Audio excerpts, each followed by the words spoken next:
Je nádherný večer, tak začínám psát a víno mi dodalo sil.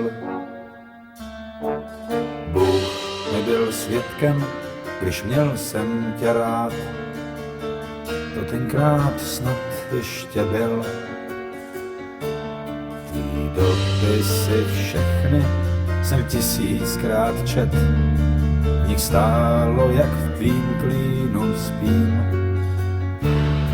Však s posledním volnem se roztříštil svět, v nímž nikdy tě neopustím.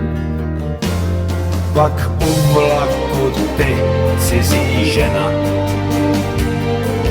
promiň mi, že jsem ti lhal. Ještě teď slyším tě toužebně sténat, tu tvojí fotku jsem roztrhal. Už nepřijdu nikdy tou pěšinou k vám, víš, já jsem teď tady, ty tam. U díry v blátě se sám sebe ptám a sám si i odpovídám. Proč u vlaku jste stáli, na mě jste se smáli, ty a moje máma, starší cizí dáma, dětský pokoj k smíchu, po večerním vtichu, rozhovory váznou, vždyť mám duši prázdnou, vzpomínky jen bolí, ať už na cokoliv, ztracený je klíč, už abych byl pryč. Zpátky se chci vrátit, ne se tady ztratit, fronta zpátky láká, domov prvojáka. Když země je rozrytá polibky děl a hvízdání protíná vzduch,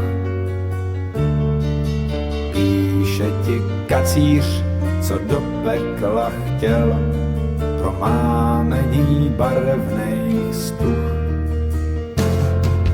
Pro tenhle okamžik nemůžu lhát a utíkat jak malej kluk.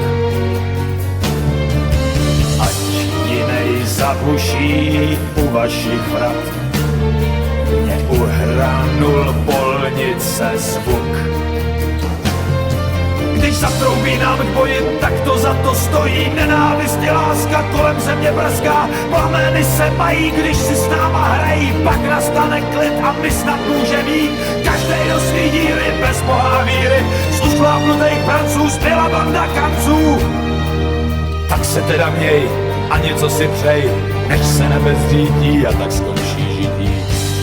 A tak posílám ti pozdrav z fronty,